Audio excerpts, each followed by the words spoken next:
Welcome back to divine tarot vision. आज आपण जी reading करणार आहोत ती तुम्ही तुमच्या करंट सिच्युएशनसोबत रिलेट करू शकता. आज हा गायडन्स आपण तुमच्या करंट सिच्युएशनसाठी घेणार आहोत.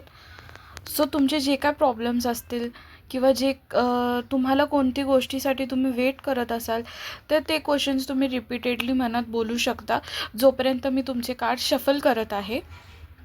मी इथे बघू शकते की खूप अशी डिप्रेस्ड एनर्जी मला सगळ्यात आधी आलेली आहे.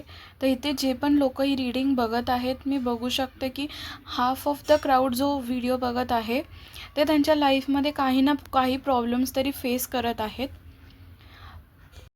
आणि आजूबाजूला चांगल्या गोष्टी घडत असल्या तरी त्या गोष्टींवर फोकस न करता काही ना काही चुका स्वतःमध्ये शोधायचा प्रयत्न करत आहेत. तर ह्या गोष्टी अवॉइड केल्या पाहिजेत.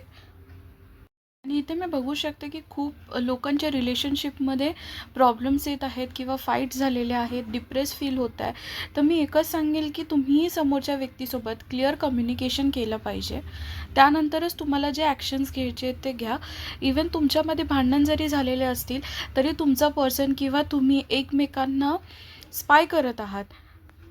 कन्व्हर्सेशन तुमच्या दोघांमध्ये होत नसलं तरी तुम्हाला माहिती आहे समोरचा पर्सन या टाईमला काय करत असेल किंवा काय चाललं आहे त्याच्या लाईफमध्ये. आणि जे लोक आत्ता ॲक्शन मोडमध्ये आहेत त्यांना माहिती आहे की त्यांना काय करायचं आहे करिअरमध्ये.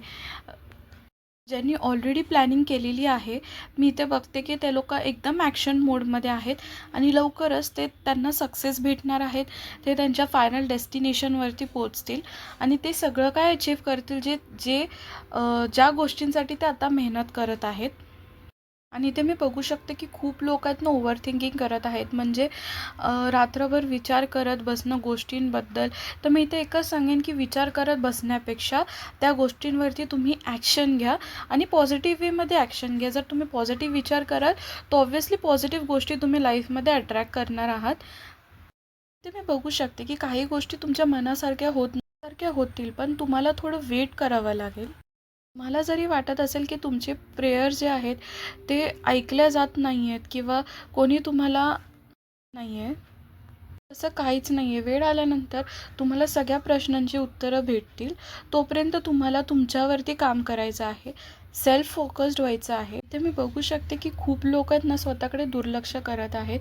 तर असं करायचं नाही आहे. स्वतःवरती फोकस करायचं आहे, सेल्फ लव्ह करायचं आहे. स्वतःसाठी ज्या गोष्टी चांगल्या आहेत, ज्या गोष्टी करून जे स्वतःला चांगलं वाटणार आहे त्या गोष्टी करायच्या आहेत. आणि तुम्ही जे काही डिसिजन्स घेणार आहात तुम्ही मनाने नाही तर डोक्याने विचार करून डिसिजन घ्यायचे आहेत.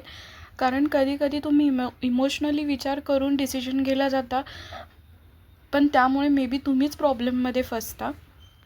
सो तुम्हाला प्रॅक्टिकली विचार करायचा आहे स्वतःच्या गोष्टींबद्दल आणि रिलेशनशिप असू दे, करिअर असू दे किंवा कोणत्याही गोष्टी असतील त्यासाठी. रिलेशनशिपच्या रिलेटेड असू, फायनान्सेसच्या रिलेटेड असू किंवा करिअर रिलेटेड असू, सगळ्या गोष्टींसाठी तुम्ही मनाने नाही तर डोक्याने विचार केला पाहिजे.